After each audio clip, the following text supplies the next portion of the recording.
All right, I'm hitting the go live button.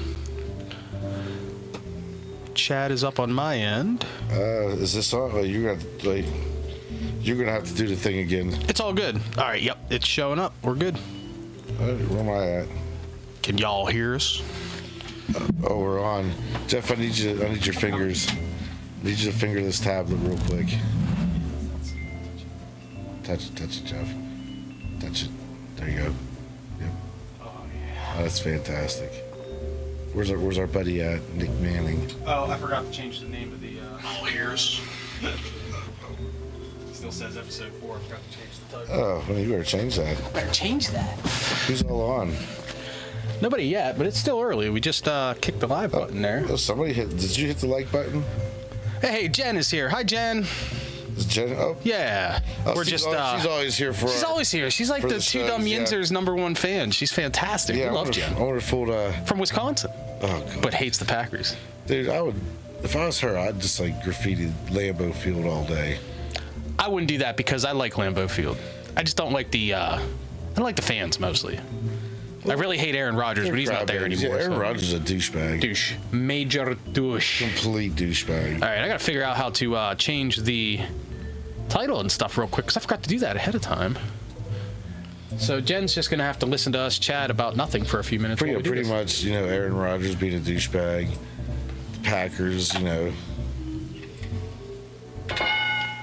Oh, what was that all about? I hit the number 5, and 5 is was that noise on the keyboard, yeah. Let me check to see if Ryan's getting on here.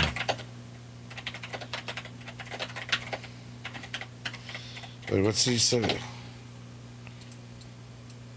We're just typing in description here. Don't mind us. True professional. Well, I'm glad he said that because that is they definitely argue. They are What's up, arguably, Dirk? They are arguably the best defense that the league has ever seen. I mean, let's just keep that real. So I'm glad he said that because he basically is telling the truth. Well, I will say something about Derpy. Derpy is very knowledgeable on the football. He knows what's up. I mean, they are. That probably was one of the best defenses in the history of football. Oh, there's no doubt. There's no doubt. I mean, you have your steel curtain. Yeah, right. When somebody says defense, NFL defense, there's a few teams I think of. I would say the 85 Bears are probably the number 2 team in my mind, but as a Steeler fan, it always comes back to those 75 Steelers. I think, dude, that defense the Steelers had, it's just disgusting. There's only well, so was the Bears. There was only a few defenses over the 50 years or whatever since the merger that were truly legendary. And the ones that always come to mind, the 85 Bears, obviously. The Steelers of the mid-late 70s, of course. Those 2000 Ravens, probably not as good as some other teams, but they always stand out as one of the greatest Ds. Cowboys had a good one, too. Oh, yeah. Doomsday back in the 70s and 80s. Yeah. And the Raiders had one, too. I don't know what they called them, though. I don't think they really had a name. It was just the Raiders. The Raiders, and that was like Howie and all them guys. Yeah, they used to just beat up random people. Yeah, they were really good. They won 3 Super Bowls with that defense, right? Yeah. Yeah. One with John Madden with the coach. The first one with John Madden. Tom Flores for the other 2. No, they got 4, I think. No, they have 3. Is it 3? Yeah. Yeah, okay. Yeah, the last one they won was in '83. They were the last AFC team to win a Super Bowl for like 15 years, remember? All through the late 80s and the 90s. It was Joe Montana. Joe Montana and Troy Aikman. Yeah. Yeah. And a few pretty good guys in between, like Phil Simms, obviously, pretty good. He won one. And we'll give old Philly. His son's a douchebag, but I like Chris Simms. You really like Chris Simms? Yeah, I do. No, I watch his show, dude. He's great. He's a fucking NFL puppet. He is a douchebag, but it's like he's an entertaining douchebag, and I think he's pretty smart. I think he says some good They're all stuff. riding that whole ref thing, saying, it can't be true. What did I tell you, though? Speaking of that. Oh, here we go. All right. First off, let's introduce the show before we get into the Super Bowl talk. Okay? Yeah, definitely. We're back. Anybody that missed us on Friday, I apologize. It was Valentine's Day, and our wives made plans for us, and so we managed to come back tonight. But next Friday, we'll be back on our regular scheduled program. Yes, and hopefully Ryan, our special guest. Yeah, your nephew Ryan, who has been appearing in chat and has actually been really good for the show because he's been fact checking us a lot. Yeah. You and I, we're old, so we're a little fuzzy sometimes. So we'll recite things that we're like, we know it was this, we know it was that, but then we'll get it a little bit off. So it'd be nice. It'd be nice to have an actual fact checker right here to be like, yo, let me look at it. We'll have to keep him quiet. Well, we don't have to give him a microphone. No, we won't. Nah, I'm going to give him a microphone. I can't give him a camera. I don't have another camera unless he shares with you. I don't know if you should give him a microphone. He might just spout out random things. That's okay. We're trying to be silly and entertaining and fun. We're not here to be super informative. We're not here. Most of our shit's just opinion based anyway. Well, that's the whole point. See, we're just two old friends just having fun discussions and getting angry at each other or getting very happy with what the other guy says. As long as you don't bring up, JD anymore. So we'll be okay with that. I don't have to bring him up anymore because he lost his game in the NFC title. Exactly. And now he's not here. Good. He's gonna be injured by week 6 next week. Still better. Still had a great season. He still had a good season. His team was delightful. The Washington Commanders. Here, let's talk about something real quick. They command penis in their mouth. This is kind of off topic, and it might edge a little bit on political. Okay, we try to avoid political talk here, but talk about Washington real quick before we get into the Super Bowl. There's this old man that he's a customer at work, and I see him literally every day. All right, and he comes in. He's a nice guy, but he's old. And a couple days before a couple days for the title game, I didn't know anything about this guy or his stance or anything. You know what I mean? He's just, as far as I'm concerned, the old dude comes in and orders hamburgers every day. Nice guy. And he come in and he asked me, he goes, "You watch football?" I said, "Yeah." He goes, "You watching the games this week?" Because this was before the AFC, NFC title games. I said, "Yeah." I said, "I'm pretty interested about that Eagles-Washington game." I said, "That's going to be good." I said, "I like that Jaden Daniels." I said, "But the Eagles are another level. I'm just kind of giving him my thoughts." He goes, "They're going to lose. You know why? Because they changed their goddamn name. They're the Redskins. They're always going to be the Redskins." And he looked me straight in the eye when he said this. Was he oh, yeah. Little skinny old guy who always wears the Canadian tuxedo. You know what I mean? He's always wearing jeans and denim button-up shirt. Every single day wears the same thing. God. And like I said, nice guy. I like the guy. But he starts going on about the name change. And I'm like, bro. Name change. I was like, come on, man. I was like, kind of stupid, though. I said, I don't care that they changed the name or not. I said, because that's a business and it's their right to call their business whatever they want. Didn't he sell the team after that? He sold it after he changed the name, or after he got rid of the Redskins name, right? And then wasn't it the football team for a year or two, and then it was Commanders? Football team, yeah. Which wasn't the worst name. I think I like that better than fucking Commanders. Did you ever see the Replacements? Yeah, long time ago. It's been a long time. What did they go with that name?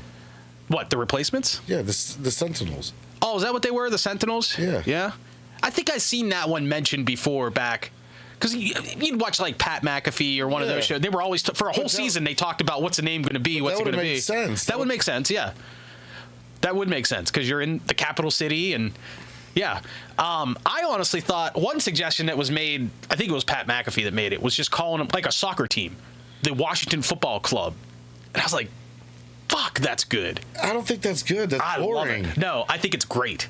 To have one NFL team to have a boring name like that sort of has that European flavor to it. I like it. You already got one. It's called the Browns. No, it's a fucking color, for Christ's sake. That's poop. That's not a boring name. That's a stupid name. Big difference. It is kind of stupid. It is very stupid. And then a dog's a mascot. What the fuck's that got to do with the dog? I'm okay with the dog being I think the bulldog is a cool mascot. I think there are much worse mascots in the NFL. I think a bulldog, because bulldogs are cute and they're cool and they can look tough and they're strong and they're all muscular and ripped. American bulldog, great dog. But yeah, there are definitely worse names for teams in the NFL. Yeah. But the Browns is a bad name. I understand it was named after Paul Brown, right? Wasn't that the whole thing? Was that what it was? I believe so, yeah. I had no because he helped found the team originally back in the 1940s. And then he moved on. He went on to coach Cincinnati for years. But he coached the Browns originally and helped found the team. So that's probably why. I wish Ryan was here. He could fact check us on this. But I'm pretty sure that's what it is. And then the Browns, they started hot. In the 40s, they won a bunch of championships. They were good in the 50s. They had a couple good years in the 60s with Jim Brown. And that is what it is with the Browns. I think that it's cool that they attributed the name to him. That's very nice tribute to an all-time great football personality in Paul Brown. But it's such a terrible fucking name, dude. I don't understand how dogs became the mascot of the Browns. That too. What was? That's the bill. Never mind. I was thinking of something completely different. Okay. The Bills. What is that? Ralph Wilson. That's the Bills. Yeah. The Wilson family owns the Bills. Yep. You know, That's kind of a dumb mascot name too. I mean, I get it, Buffalo Bill, like the cowboy, but it is unique. I'll give it that. yeah, but I got nothing bad to say about the Bills. No, I don't have anything bad to say except for I just think that I never thought that name was a great name. The Buffalo Buffaloes would have been better than You the know what the Buffalo worst Bills. name in all sports history is?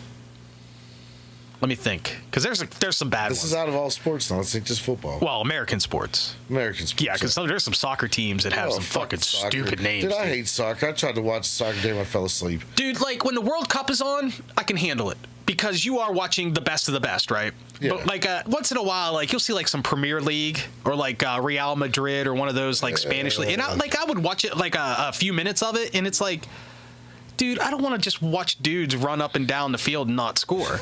If I want to see dudes run back and forth and score all the time, I have the NBA, like, or even the NCAA is pretty darn good basketball. You know what I mean? Like, but to watch soccer and like, I don't know, I'm not into it. It's just not for me. But I don't have a problem with the sport or the athletes. I think they're some of the best athletes on earth. Well, You got to be fucking fit to play soccer professionally. Well, yeah, I've seen people getting kicked in the face and shit. Like, Oh, not just that. I mean, just being able to run up and down the field and it's. well, back to the worst name. And it's only bad because they never changed it. Yeah. Take a guess. What's that? Just come on. Out of any sport, come on.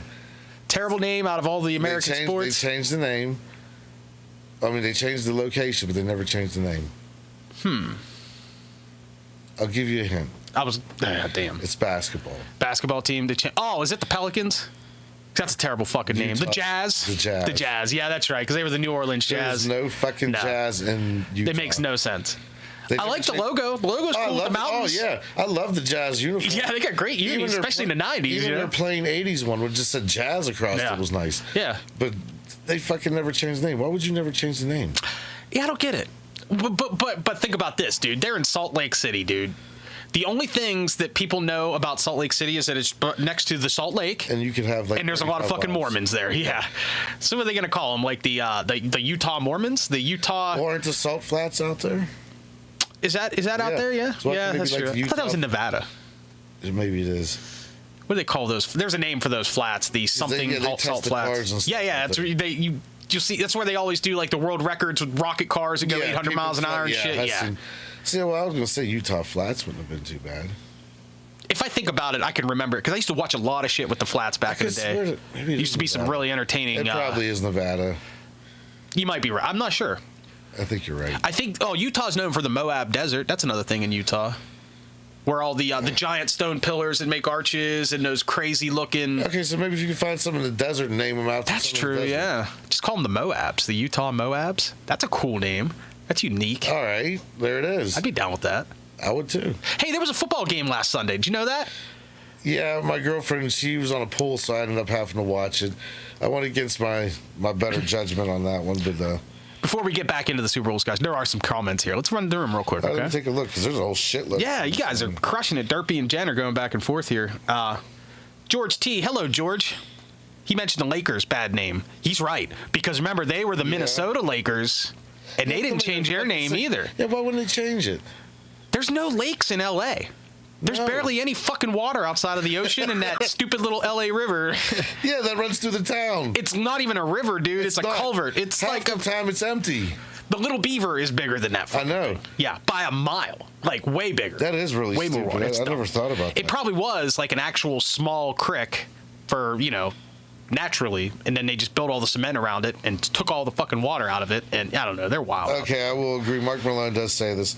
The Fighting Cocks that is pretty bad. The Fighting Cocks. That's what, South Carolina? Isn't that the game? I thought it was the Gamecocks. They are the game. The Fighting Gamecocks. That name is kind of dumb, yeah. Now that I think about it, because should not be used for anything in sports. What? I mean, roosters can be kind of. Yeah, but when was the last time? But it doesn't strike fear into my other heart. than trying to be funny. When have you ever drove past the farm and chicken and said, "Oh, look at them cocks"? Oh, check out the size of that giant cock look at over them there with all cocks. those hens. Look at them cocks. That cock over there. There's some nice keeps looking cocks at me. over there. I mean, he's got a cock farm over there. What's wrong with that cock over there? He's only got one eye. That cock's spitting out something white. You better take care of him. Here's a name that I'd like for a sports team, but is also very weak. The Youngstown State Fighting Penguins. Now, Penguins for a hockey team like in the NHL is a good one. Stop. Let's talk about this right now. There's no fucking, other than the zoo, there's no fucking Penguins in Pittsburgh, and there's no fucking Penguins in Youngstown. Why are they the Penguins? Why are the Jaguars? There's no Jaguars in Jacksonville. There's no Lions in Detroit. There's no Bears in Chicago. There might be Bears in Chicago. But there's... They probably got loose. Yeah. That's what it is. They just picked a name. They were like, let's pick an animal. Penguins make sense, though, because you're on the ice. Penguins play on the ice. Yes, that makes sense. That. Okay, it's a little roundabout, but it's not a stupid. You guys do have a nice logo. Great logo. Many great logos. That early '90s, that like, when they first did the full redesign and made it all triangular. I hated the triangle. Oh, I love that logo. That's when they were winning their first Stanley's Cups, and that's when I got into hockey. Wait. When they went back to back, they had the full penguin with the hockey stick. Sometimes. They would wear a jersey with that. Yeah, but the main logo? No. 91, 90, 91, 92, those years, they had that triangle logo. I'm going to have to look. Please do. Somebody got to fact check that because I'm pretty sure. That logo became a thing somewhere around 88, 89, 90. I'm pretty sure that the triangle was just the top half of the penguin. Yeah, with the face, the side of the face with the triangle. It's got like the golden. Yeah, pretty sure that was mid-90s. That was before. Late 90s. They had that logo when they won the Stanley Cup. I feel pretty confident about that. I'm going to have to say no. Mark says he'll name his team the Slit Slayers. That's probably not going to last. He's probably get kicked out of the league for that. Depends on the city, you know. Let's see here. Sacramento Slit Slayers. I'd be down. Jeff, if I know more about this penguin logo than you, then you're going to... You might be right, dude. I don't know, but I seem to remember seeing many clips of Lemieux. Hold on. Well, yeah, he still played there. What I'm saying is wearing that jersey during those Stanley Cup runs. All right, I hate getting on my phone during this, but I'm going to have to look at this.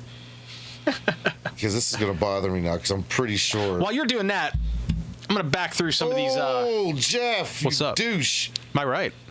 We were both right. It's a little bit different. They said, well, okay, they had one in 92, but then it's 99, they brought it back. Yeah, they had it for a few years, and then they got rid of it for a year or two. Like 1 year. But in that early 90s, they had two logo jerseys that they normally wore. The one you guys got now is the one I like.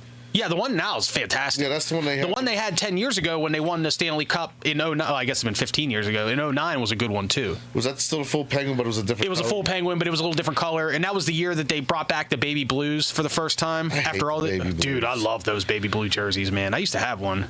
You really like that? Oh, I do.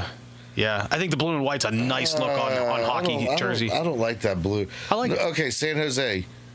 I like theirs. I like theirs too. They're a little more of that aquamarine color, a little bit greenish, but it looks nice. When they first came out as a team, my brother got their jersey. Penguins beat them for the Stanley Cup a few years ago. I still like the Stars. Hockey's like one of those sports where I like multiple teams. Yeah, you're one of those guys that hates the local teams, so you've never really had an issue picking teams from elsewhere. But I don't have nothing against the Penguins. No, you've told me before that you actually said last year. I remember you told me one time you said I might start following the Penguins. Yeah. And I told you I was like because they stink now, and you only follow teams that suck, which makes sense. You're right. That's true. It's true. I got a pair of Penguin slippers at home. Do you really? Yeah. Yeah. I have a hat in the other room signed by a couple of former Penguins from the 90s. I gave my brother a Penguin hat. It was real nice. Nice. It was it was all black in the back, and the front had a nice, yellow. That it had the old Penguin logo on it. It was nice. I liked it a lot. It was really nice. It's kind of like the Blackhawks hat I have. Derpy says the William Byron won the Daytona 500. Who the fuck is that? I don't know. I don't follow racing at all.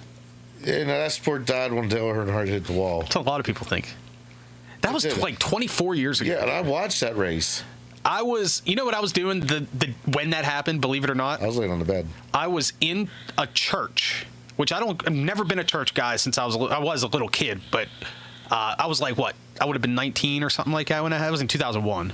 I was in a church. Yeah, it was one. And I was in a band with our mutual friend Chuck. And we played. Yeah, we played maybe 4 or 5 songs in that church that morning. And we got out of there. We got done at like noon or whatever. And it wasn't too long after that when the crash happened because races start at like 11 a.m. or noon or whatever. And we had literally just got back to my house with all the equipment because we would jam at my parents' house because I was like really young. I was younger. I was like 17 actually when we did that.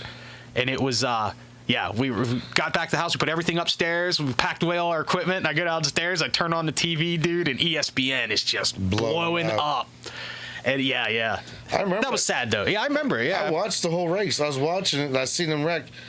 And then I was like, oh, that wasn't shit. It didn't look like nothing. It did. Yeah. And then, like, they said, well, he ain't getting out of the car. People were starting to worry. Yeah. He hasn't got out of the car. And then they're like, yeah, you could hear, I think it was Darrell Waltrip. Yes, Darrell Waltrip. You could hear genuine concern in his voice, like, something ain't right. He should have been out of the car by now when he got him. Then once they actually said when they showed the video of Dale Jr. and all the paramedics taking him to the hospital, they said he was dead at that point. Oh yeah, he was dead in the car. Yeah, an impact. He was dead in the car. Yeah, and that was the whole reason they brought up the Hans device, the head and neck support thing. Yeah. You ever see how that device works? Yeah, it would be so fucking uncomfortable. I would not be able to wear that thing. But racing was fun watching Dale Earnhardt and Jeff Gordon go at it. Dude, people hated Jeff Gordon so much. I did, but I came around to him after Earnhardt. I mean, he's one of the greatest drivers of all time. There's no doubt about it. Let's thought Richard Petty's probably the best. I didn't say he was the greatest. He's in that top 10 conversation. I mean, he's won more than just about anybody. Because Richard Petty, they don't call him the king for no fucking. Yeah. So you can't. Yeah, I'm not disrespecting any other drivers. I'm just saying. Jeff We used to get in arguments in school. I know, because people fucking hated Jeff Gordon. Do you remember Andy Rashuba? I don't know him real well. I remember him, but I didn't know him. Dude, he was the biggest Gordon homo in the world. Was he really? Like, he had shirts. He had, like, all kind of hats. He was... Number 24, DuPont. Yeah. I'm like, dude, you know Earnhardt's better. Shut up. I remember there was a comedian years ago that was talking about Jeff Gordon and, like, why people hate Jeff Gordon.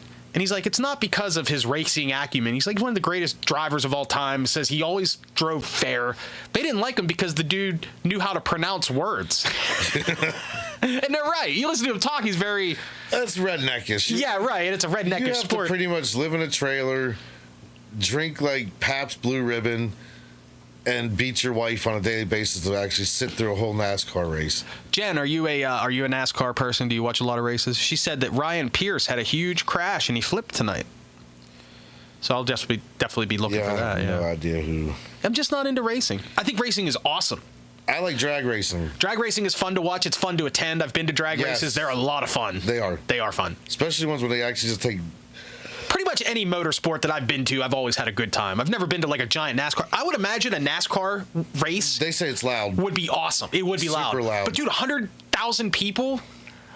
That would be something to try. I would like to go to experience the food. The whole thing. I just want to take in the whole thing, go down on the field and see the cars up close. Here's the thing, me and my girlfriend have to go somewhere up north, track wise. We'd have to go to Poconos or something. I wouldn't take her down to Alabama. Might be a bad idea. I wouldn't take her down to Alabama or some shit like that. You're crazy. Yeah, that's not a good idea. You might want to stay away from Tuscaloosa. Yeah, Brickyard. Yeah, you might not want to go there. Daytona, maybe. Can you tell our lovely customers? What the fuck am I saying? Our lovely board. Can you tell them real quick why you wouldn't take your wife down there so they just understand? Oh, because she's black. She's black. Yes, I didn't want to say it, but it's true. Yeah. Yeah, we try to stay out of any terrible area. Like I'm not gonna lie, when we were coming back from Texas, the GPS was taking us down a back road to my aunt's house in Mississippi. So it took me off the highway, and I'm on this pitch dark fucking road in Arkansas, meth capital of the South. I believe you. Yeah. I'm not gonna lie, I panicked a little bit. I was running out of gas. I said, you know what? I'm just gonna do about 80 miles an hour on this road. That's how every bad story in the South starts. You run out of gas, or you get a flat, or something. Somebody shoots an arrow at your window, and then somebody's nice and they stop. Oh, let me help you out there, young man. Who's that in the back seat? Is that your wife? Oh, she's a very nice young lady. Why don't y'all come back to our farmhouse? I had a gun in the van. Why don't y'all come back to my house here? Y'all can stay in my barn, and I will fix your car, and I will feed you, and my lovely wife will hook you up with the best darn Southern meal you've ever had. And I'm going to say no. And the next thing, you'll be sitting there eating. You'll be like, oh, Mia got up to go to the bathroom. I haven't seen her. Yeah, next thing you know, we're both chained up in the basement. And then it's a fucking, I guess they got like an inbred son that likes to punch people. Right, he's dressed up in a gimp outfit. Yeah, he comes out. So, well, when I finally came to the end of this road, it was like an abandoned fucking town. Like that's a common thing in the South, man. And I was like, man, this shit is just getting fucking worse and worse and worse. So I finally get to a gas station. Thank God the gas station was like, dude, it wasn't even a mile. Once I hit that abandoned town, the gas station was like on the other side. I got in there and I seen some Mexican dude. I was like, oh, thank God you're here. Another minority? Yeah, I was like, thank God. I said, thank God. I said, look, man, I was like, I was on these back roads fucking lost. I said, thank God you're here, so I know you're finally okay. A person of color. Yeah, I'm okay. Watch, he's probably a hick, too. He was funny. Oh, was he? Yeah, I can't remember what he was saying, but he was pretty funny. Just to cut back to the racing with the board real quick, Jen says, yes, she does love racing. That's cool. You know what, Jen? Just because you love racing, maybe I'll check out a race or two this season and we'll chat about it. She said the smell is amazing. I'll bet it is a cool smell. Like, you ever go to like a monster truck show? You ever been to like Monster Jam? Never been to Monster Jam. So I went to Monster Jam a bunch of times when I was like a teenager. My friend Terry lived near me, and he was really into Monster Jam. And so his family would take us every year. For like 3 or 4 years in a row, we went. And, you know, you go down and you see the trucks and they open it. It was really cool. And Bigfoot wasn't at any of the ones that we went to. At that time, this would have been the late 90s, Gravedigger was the big one. And Bigfoot was like, he's still big. And it was kind of retired. And the other one was the WCW wrestling. Did you watch pro wrestling in the 90s? I started watching it a little. I mean, I watched Hulk Hogan and Andre the Giant era. Yeah, I watched that when I was real little. I kind of stopped. And then I got away from it. And then the WCW came in. And that's when The Rock and Stone Cold all came and I started watching it again. The WCW had a truck called the Nitro truck. And it was all painted out with this sweet flame job. And it was a really good truck. Like, it won a lot of competitions in Monster Jam. The guy driving it was like just a great driver. I don't know his name or nothing. But we went, and that was the truck we wanted to see because we were huge wrestling fans, right? So we were like, oh, we're going to see the Nitro truck. And so we went like every year for like 4 years. And the reason I bring that up is that there is a smell in that arena that is hard to describe. It's not just like the exhaust fumes and the fuel, but there's more to it, and I can't explain it. It's like dirt and rubber and pavement and that's awesome. All the people. It is awesome. So it smells good. That's what she says. The smell is amazing. I would imagine that a NASCAR race would smell the way that I think of Grand Slam Monster Jam smells, with all the fuel burning and all that good stuff, except outside. Whereas when we went to see the Monster Jam, it was inside at Civic Arena. I went to a truck pull one time. Oh, those are a blast, dude. And Demolition Derby. Mm-hmm. I told my girlfriend, good time. we got to go to that, but she's like, it's in Butler. I'm like, yeah, you're right, it's in Butler. Nah, you'd be all right out in Butler. At the farm show, yeah. Yeah. They do the big Butler Fair. Yeah. Big Butler Fair. Yeah. We've gone out there and watched those, and it's always a good time. I like the Demolition Derbies out there. Yeah, those are good. Hookstown does a good Demolition Derby as well. Really? Yeah, we went one year, and it was a freaking blast. A woman that my wife had worked with at the time, her son was actually in the Derby. And I don't think he made it very far. I think he was like the second or third. Remember, Brian Valenick? Yeah, Brian. Remember that big 1970 Delta 88 he had? That big boat of a fucking car? Yeah, that's what he drove like after high school, right? Yeah, he sold it to Timmy's, I guess it'd be step-brother-in-law? Something like that, whatever the fuck that is. But anyways, he put it in a Demolition Derby. Once them back tires go on that fucking car, you're a sitting duck. Yeah. Dude, they smashed the fuck out of that car. I bet they did. I mean, it was a nice car, too. I bet he had a good time doing it, though. That'd be a Demolition Derby is that's like a bucket list item for me. Yeah, but he didn't last long. Yeah, it was literally like 15 seconds. As soon as he pulled out, they hit his back tire and he was stuck. I really want to get into the Super Bowl, but one last thing on the idea of cars here. The coolest thing I ever saw in my life. I didn't see it in person. I've seen them online, and I get myself watching them every once in a while. You ever watch figure eight track racing? Bro. So you get these cars all souped up, and they're Demolition Derby cars. Okay. And they have a dirt track that's shaped like a figure eight. So you are flying, going around the bend, coming through the middle, and there's that cross where the 8 crosses. Yeah. And people get fucking destroyed because they are hauling ass. And you see another vehicle coming, and you know they're thinking like, should I hit the brake? Can I beat them? And most of the time when they try to beat them, they don't. And it leads to just spectacular crashes. That's almost as good as them throwing the cars off the cliffs. It's a Demolition Derby, but in the format of a race. And these guys are cooking. They're doing like 30, 40 miles an hour on a dirt track, drifting the whole time because there's very little straight portion of that. And the only straight portion of the track, you have fucking cross traffic. They did this shit on purpose. I watched one that was all school buses. That would have been great. It's awesome. You gotta look it up. Look it up on YouTube. Figure eight track racing. You have to check out them launching the fucking cars off the cliff. I've seen stuff like that before. That's like a thing, though. Yeah. Like they're actually these fucking. I seen how they did. They'll put something on the gas and then jump out of the way and let the car go flying. Yeah, they ghost drive it out there. So by the time it hits the cliff, it's doing like 45, 50 miles an hour, and it just flies right up. Yeah, awesome, good stuff. Yeah, I've definitely seen videos like that. It is good stuff. Hey, you know what else is good stuff? The mother effing Philadelphia Eagles, man. Yeah. You know what? Just before we get into any of the conspiracy stuff or the talk we were going to talk about the refs or whatever, that's coming right off the gate. That's coming, but I just want to say that I have a lot of respect for the Eagles and the way they've been playing football this year. I watched a couple of their games this year, and obviously the Steelers, they wiped the floor with them, and I watched the playoff games. They are really good, dude. I don't know if they're like an all-time great team. They're not an all-time great team. They don't have like the 07 Patriots offense or the 85 Bears defense or anything like that. But as a cohesive unit, and their coaching and their scheming was so good. They're a great team, man. Well, I'm going to say this. You know it's going to be crazy. I hate Philadelphia, and I know you're going to say, well, the refs weren't in it, so they won the game. But what did I tell you? I said if they call a fair game, the Eagles are going to destroy them like 45-7. And just like everybody else said, yeah, you're right, because the Eagles are way better than the Chiefs, and everybody knew it. Like I said, the Chiefs, there's at least 6 games this year the Chiefs would have lost if it wasn't for the refs. The refs saved them about 6 or 7 games this year. Chiefs were a terrible team this year. No, they weren't terrible, dude. They were a good team. They're mediocre. Their defense was pretty darn good. Didn't look good against the Eagles. And what I tell you was going to happen, with that spotlight being on them refs so much, they had no choice. Oh, they had to call a fair game. They had no choice but to call a fair game. Yeah, they had to. And that's what happened.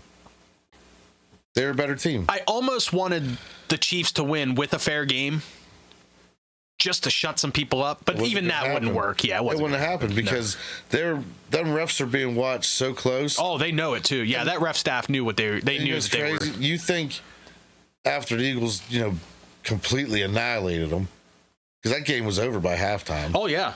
So by the time you think, dude, it was beautiful. That's all I can say. No, it was beautiful. It was a very good, well played football game by the Eagles. The tears of Pat Mahomes out of that TV. I'll bet his tears taste like sugar water, like honey. Yep. You know what's crazy? What's going to happen is, even though win-loss, this Chiefs team is always going to be linked to the ref fuckery. The same way that the Patriots are linked to that, the Astros to the thing, and even in like lower cases, the Steelers to Seattle, and that everybody's they're always gonna remember the Steelers for that, even though the Steelers were the better team. The thing is, the Astros and the Patriots, forever known to that. But that's what's going to happen with them. However, I will say this about the Astros and the Patriots: it was proven that they cheated.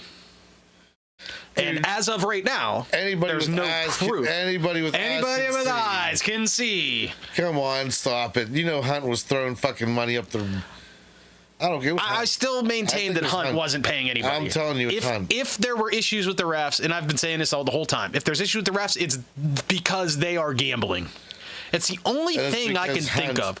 I don't think Hunt is stupid enough to bribe refs. Why wouldn't he be? Why wouldn't he be? He would be fucking kicked out of the NFL if they found out it was true. They would strip him of his team. Okay. If they strip him of his team, that strips him of billions of dollars that he has. He's already got billions. You don't know that. You don't know that. His whole fucking life savings could be wrapped up in that team. You don't know that.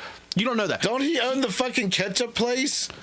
Isn't it Hunt? Isn't that who he is? Is that true? I don't know that. I think that's who it is. I think Hunt is the family with the Hunt ketchup people. Well, guess what? If the NFL decided to sue him for everything he had, which they certainly could if there was like that sort of thing, like the NFL could do it, they'll own fucking Hunt's ketchup, and then they'll sell it to Heinz. It's sports entertainment. I agree. Look it up. I know this. We've had this discussion too, and I also proved you wrong on that too, because you said about fixing it and gambling. You can't gamble on non-sports. Yes, you can. You can't gamble on the WWE. You can gamble at your own risk. You're gambling at your own... with people, yes. I'm talking about at a casino in a legal... I could go somewhere and gamble on fucking WWE. Is it smart? No. I'm gambling at my own risk because I know it's fake. It's fake. But that's what the sports entertainment is. You can gamble and you can fix the games and they can't get in trouble. If the bookies in Vegas or the casinos or whatever... You'll get in trouble with the bookies and probably the mob...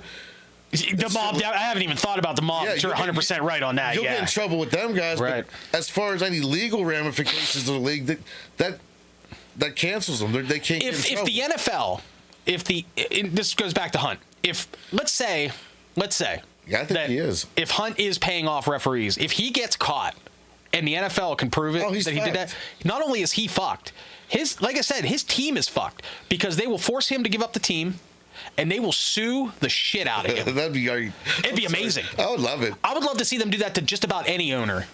You know what I mean? Because most NFL owners are fucking garbage. Jerry Jones, garbage. At fucking Dan Snyder is another garbage owner. He's not there anymore, but he was garbage. Yeah. There are some owners who are real fucking pieces of trash, and there's some great owners out there too. The Maras are good. Everybody likes the Maras. You mentioned the Wilsons. They're good. The Bills, the Rooneys have a good reputation. There's other teams with great reputation. Yeah, the Rooneys' reputation's going downhill because Art Rooney II. They used to be. Is not a football guy. Let's be honest. They used to be real good at drafting.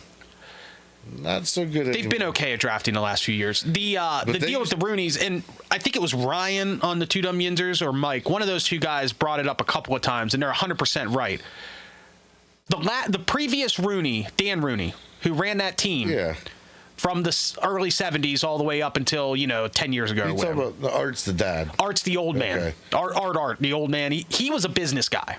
He was not a football guy. He was a business guy. Dan was the football guy. His son Dan was the football guy. So in the 60s and I might have this a little mixed up, but in the 60s, the old man was getting older and he was starting to slow down a little bit and he started handing the reins over to his son. His son had a football mind and he hired football people to help him. And in turn, they drafted good football players and they had a great football team. And it stayed that way for 30 years. If you think about all the Hall of Fame players that they drafted. Ridiculous amount of players. I think the Bears actually have the most players in the Hall of Fame.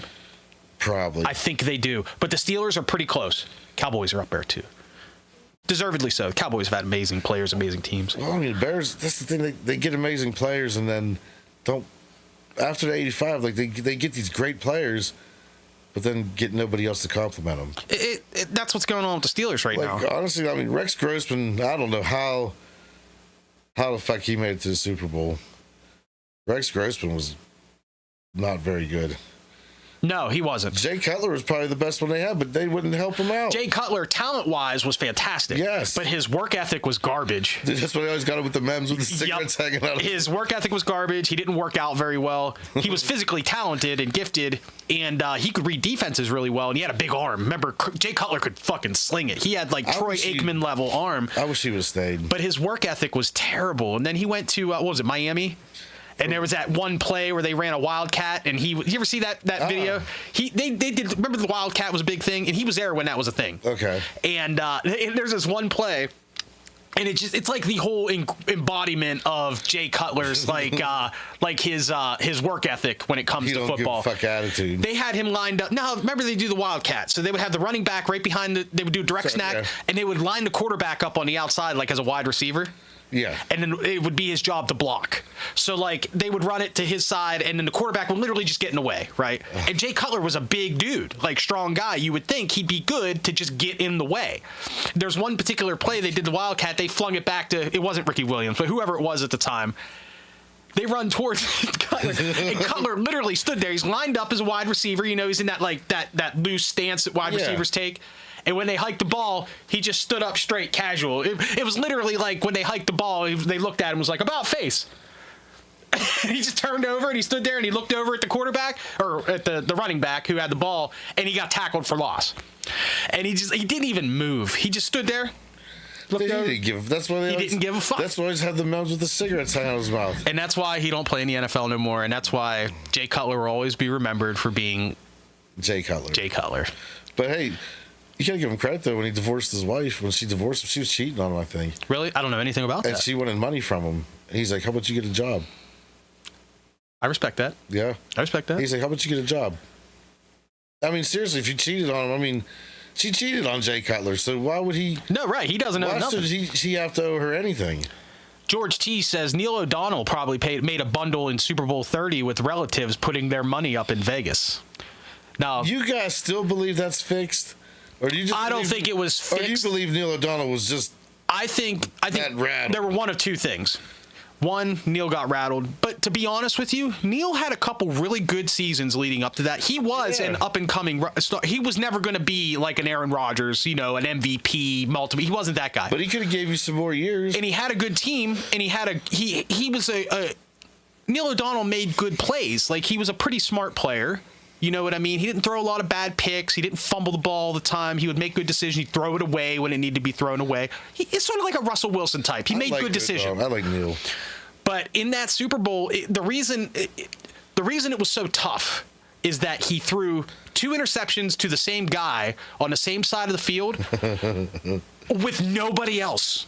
It wasn't like he overthrew his guy. It wasn't like his guy tripped and fell. It was literally nobody within 10 yards of Larry Brown, and he caught both those. So you have to think. It's got to get the motor running in your head. Is it fixed? Just like the fucking Chiefs. It's one of those things. Well, I have eyes. I can see. O'Donnell, dude, it wouldn't shock me if he made a big payday off of that game because of that. It would not shock me. Fucking mob. You mentioned the mob? This is back in the mid-'90s. The mob was still much bigger then than it is now, especially in Vegas. They were on their way out of Vegas in the 90s at that time, but the mob was still there. There's a lot of money. And you know what? George makes a good point.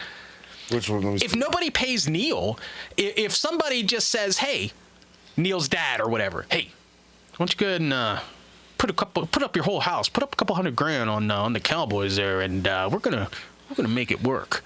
And then the mob just goes up to Neil O'Donnell the day before the Super Bowl and says, listen, you're gonna do this. Listen, you want your family to be around, to be there when you're done with this game?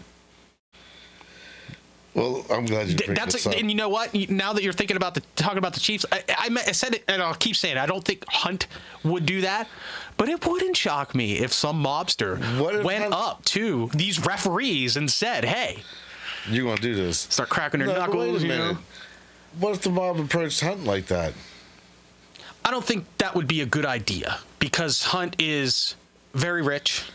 He can afford to get the hell out of Dodge. He can escape. That's actually, these referees can't actually stop the mob in any way. It can, yeah, because if the mob decides, it's not worth it. If Hunt, he's a billionaire, right? And if the mob comes after him and he's like seriously fearing for his life, dude, he has no issue getting the fuck out of Dodge and disappearing forever. He has the money. He can do it. Just go somewhere. You're going to have to watch it. These referees making $20,000 a year can't do that. There's a guy. His name's Michael Franzese. He was a capo in, I think, the Colombo crime family back in the day. He did like a gas scam where he's taking so much money off the tax. He'd make like $2-3 million a week off the scam. So his dad was big in the mob too, and he was talking about how the sports gambling and sports betting and fixing games. He says it's not like the movies where they're like, oh, if you don't miss this field, we're going to break your fucking legs. He says, why would I break your legs? Now you're not going to make me no money. He says, why would I do bodily harm? He said, this is what's going to happen. He said, because a lot of them in the 80s when he was big in the mob were degenerate gamblers. Yeah. So they had 400, 500,000, some $1 million in debt. So he'd tell him, he'd go up to him, he'd be like, you're going to miss 2 field goals today. You're not going to catch that pass. You're going to fumble. You're going to throw 3 interceptions. Right. And they would do it. Yeah. So if they're coming up to people doing that, who's to say any sport can be fixed? I never said that any sport couldn't be fixed. It's definitely. I think football is definitely fixed. But I don't. It's not scripted. I honestly don't think that the referees were. Let me take it back. It wouldn't 100% shock me if refs were getting paid to fuck around because we've seen it before in the NBA. But I would still feel pretty shocked if it was that situation. Okay. But I think the mob situation might be a more plausible situation than Hunt paying refs. You know what I mean? If it's just the refs, why is it always with the Chiefs? Because they're the team that's always winning. That's why. You can't tell me Hunt's not involved with this shit. Dude, if the fucking Browns had like a 13-3 season and won a few games because of good calls, nobody would be getting on saying it's rigged. They would blame the refs. They would blame the refs, as they should, because the refs, if they make bad calls or whatever. Every time something fucking happens, I'm always going right to the fixed thing. That's because you're a fucking conspiracy theorist, Tim. And you have been your whole life, you son of a bitch. No, I'm just saying. That's why. That's where your brain goes every time. And I didn't tell you about the Astros throwing the World Series for the Braves that year. Oh, shut up, dude. Dude, they threw it. They did not. They threw that. Hank Aaron dies. They had some fucking fucked up problem about the All-Star game being in Atlanta, so that got shit canned. Dude. What year was that? 96? No, that was just... Oh, you're talking about a recent one. Recent, yeah. Oh, that's right. That's right. Not in the 90s when they won. They played fucking Mets or whatever. Listen to me. Yankees. Listen. That was fucking thrown. Because listen, all of a sudden, all of our starting pitchers were injured. We're basically using a bullpen. They're throwing beach balls. They're not even trying to throw anything. They're throwing beach balls. That one guy hit the home run. It still hasn't fucking landed yet. Is that the first time that a World Series team didn't have all their best players in a World Series? No, listen.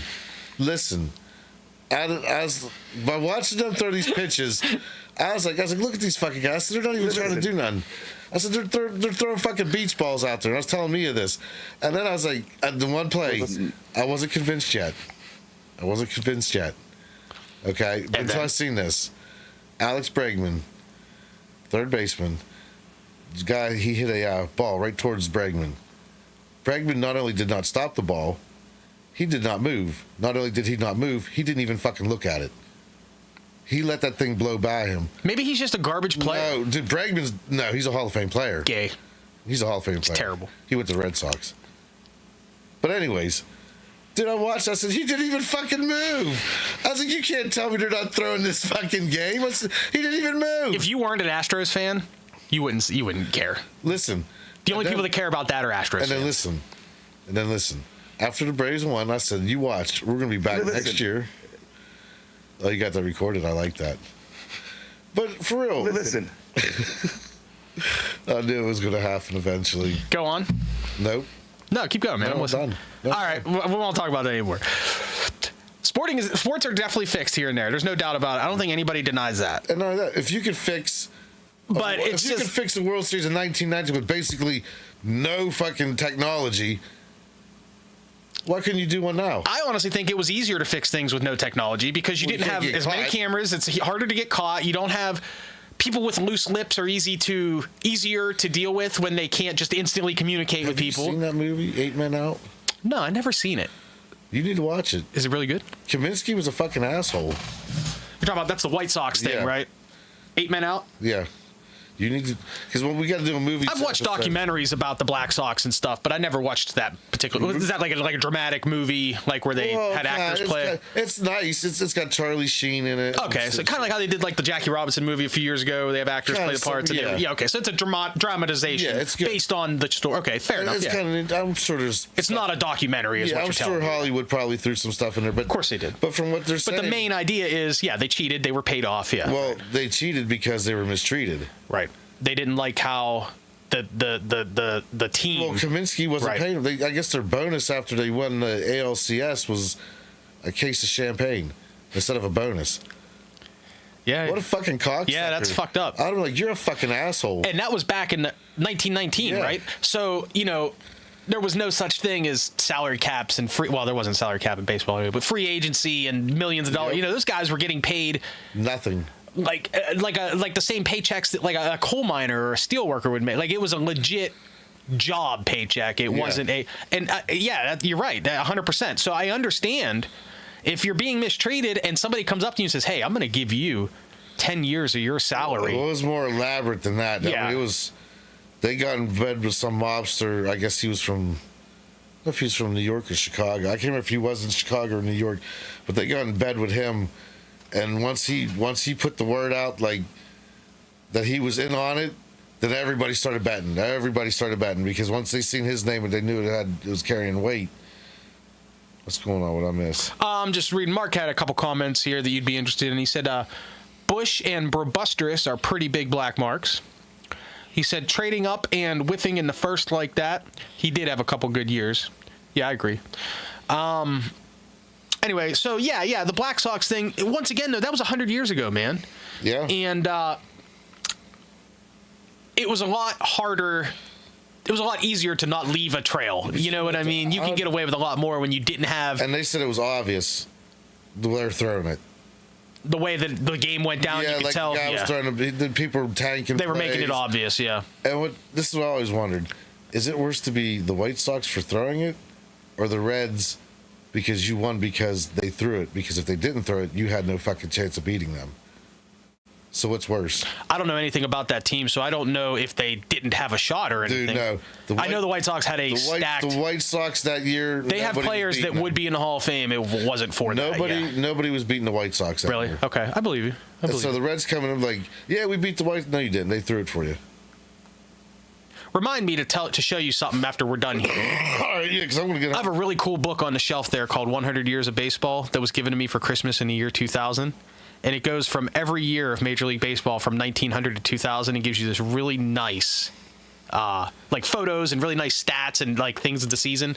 You got to check it out. It's a great book. I'm going to have to, yeah, because when you see it up there, it's that blue book. It says baseball on the side. Oh, okay. See it, that nice thick hardcover. When I leave here, because I'm going to go for a night drive with the old lady tonight. Oh, that's nice. Except the snows. The roads ain't bad. They're not bad. No, I got out of work today. It was it had snowed for a couple hours before I left, so it was. And it was that real heavy wet snow. Make no fucking sense. Dude, I walked across the street and almost fell the fuck over, dude. Like, it was so slick on the road. Like, it was clear, but it was so icy black slick. Ice. It wasn't quite black ice. It wasn't like it was all... It was just a couple spots that were slick. But just walking across the street was tough today. Look, I woke up yesterday. Fucking snow. I'm like, this is great. I like it. Halfway through the day, turns to rain. Hey, we got a comment from Neil O'Donnell himself. No, yeah, right. Well, this Neil O'Donnell's a regular on Two Dumb Yinzers. He comes on all the time. He's great. He says, the fix is all-encompassing, my friends. So, Neil, tell us, since you're the real Neil. Since you're the quarterback of the Steelers, did you throw them interceptions on purpose? Let's see what he says. It's okay, Neil. You know, that was 30 years ago. Nobody cares anymore. Yeah, nobody cares. Yeah, You might face some ramifications, though. You would think, Neil, because you left the Steelers... After that Super Bowl, you went to play a couple years with the Jets. If he would have got paid millions or whatever, some life-changing amount of money or whatever, you think that ugly motherfucker would have at least got a nose job. You ever look at Neil O'Donnell? My dad hated his face. He's got a punchable face, bro. Every game, my dad was like, even if he was winning, my dad was like, I cannot stay calm. He's ugly. He had weird teeth. Yeah, he had buck teeth. Yeah. My dad called him his lip curled up, kind of. You know who else had a weird look too? That was Doug Drabeck. Remember him? He had that same thing with his mouth, where he kind of. But he wasn't that bad. He wasn't. No, he was a normal-looking guy except for his mouth. But I'm just saying, comparison. If you think of how Doug Drabeck looks, Neil had that same sort of duh look in his face. Well, he said he cannot confirm or. Okay, you can't confirm or deny, Neil. Yeah, okay, Neil. Whatever. Yeah, you fucker. Thanks for giving us absolutely nothing. Giving the Cowboys a game. Speaking of Doug Drabeck, because I was just thinking about this like the other day. Did you ever notice the baseball players in the 80s, like when they're rookies, they're like 19, 20? Why do they look like they're already in their 50s and having That's just people in general. You know, that's a good discussion to have sometime. I remember watching some videos on YouTube where somebody said, like, how come, like, dude, I'll give you an example, okay? Not that long ago, my daughter and I were at my parents' house. Okay. And my mom broke out her yearbook. Okay, she went to Beaver Falls High, and she graduated in 1981. Okay, so we're looking through this, and this was like the 1979. All right, so my mom was like a freshman or whatever. Okay, the seniors that have the nice color photos, when you look at them and you get a good look at their faces, these are men and women that are 18. And every single man looks like he's in his 30s. He looks like he's our age. It's like they smoke 3 packs a day and don't even establish a drinking problem. No. It's like they're born with it. Yeah. And that's just, dude, like, not every picture from back in. If I look at pictures of my parents from then, they don't really look that way, but they're my parents and I know what they look like, you know, so maybe it's a different thing. They all had the porn mustache. But my dad definitely did. He still does. Dad did too. But, you know, the people did look older back then. And you're right. It is because everybody smoked at the age of 10 and fucking drank and shit. Neil O'Donnell says he was hallucinating. Oh, well, that explains it. So you used some of that hush money to get some LSD right before Doc Ellis. Yes, thank you. Do you believe that story? 100%. Have you ever tripped on acid? Yes. So have I. Many times. Could you throw a baseball tripping on acid? I could throw a baseball, but I wouldn't be able to accurately throw a baseball. And I'm actually a pretty decent thrower. Yeah. So how the fuck did he do that? Because he is a freak athlete who just can throw a baseball so well that he can do it involuntarily. Well, they said David Wells threw his no-hitter completely drunk, shit-faced. Yeah, I saw that interview. He did it. They asked him, and he says, dude, I was hammered. Did you see when he got fined for wearing Babe Ruth's hat? Mm-hmm. Because he wasn't allowed to have a number 3. Yeah. That shit's funny. He's Babe Ruth obsessed. Did you know that, David Wells? Like, his number was 33 because the Yankees wouldn't give him number 3. I like David Wells. Great pitcher. Played for the Blue Jays for a little bit, too. I have respect for guys who aren't in physical shape to play the game they play, but dominate. Like John Daly. You didn't have to be back then, though. Well, back then, he was in the late 90s. He had his perfect game in, 98? Yeah, but he started in the 80s. Was he really there that long? Yeah. Blue Jays. On those winning teams in this, was he on those teams? I'm not sure if he was on the 90s. Was that 91 and 92 or 92 and 93, right? Let me look. I think it was 92, 93. Ryan's not fact checking today, so I got to do it today. It's been a while. I haven't looked. I've never been real good on my Major League Baseball, World Series teams. I'll see what years they. But the Braves lost to the Twins once or twice. They lost to the Twins once and the Blue Jays twice. The Blue Jays. Twice the Blue Jays, right? I don't know if it was twice the Blue Jays. I think it was twice in a row. I think the Blue Jays won 2 in a row, and I want to say it was like 92, 93.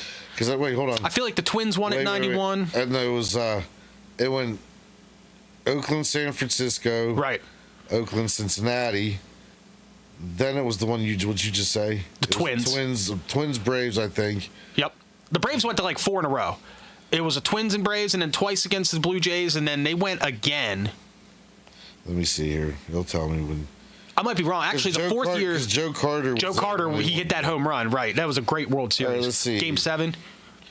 Toronto Blue Jays, 1987 to 1992. Oh, yeah. So he was definitely on at least one of those teams. Yeah. No. Hold on. Because I don't think they won in 92. I'm pretty sure they did. Hey, Google, who won the World Series in 1992? Yeah, you're right. Wait, I was just getting there. 92 and 98 he won. The 1992 World Series was won by the Toronto Blue Jays. Okay, so they won one. The Twins won the year before, Jack Morris. Who won the year after? Hey, Google, who won the World Series in 1993? Was it the Yankees? It was the Blue Jays. The 1993 World Series was won by the Toronto Blue Jays. Yeah, they won 2 in a row. So they went back to back. Joe Carter. I think Joe Carter hit that home run in the first one. Wait a second. Didn't Jack Morris get traded to the Blue Jays one of those years? Because he was a Twin. I don't remember. Yeah, you're right. Because he won 3 in a row. Yeah. That's what it was. He won with the Twins, and it was like Kirby Puckett and all them guys, right? The Blue Jays. And then he went and won 2. I do remember. I didn't know it was him, but I remember that story. Jack Morris was good. Yeah, he was great. Great player. Joe Carter was even better. Fantastic player. Damn shame the Indians got rid of him. It is what it is, dude. That's the business of baseball. I know. Dude, how about the fucking Blue Jay Stadium? There's an actual hotel you can live in there. Really? Roberto Alomar, when he was a Blue Jay, lived in the hotel room. Really? In the stadium? Yeah.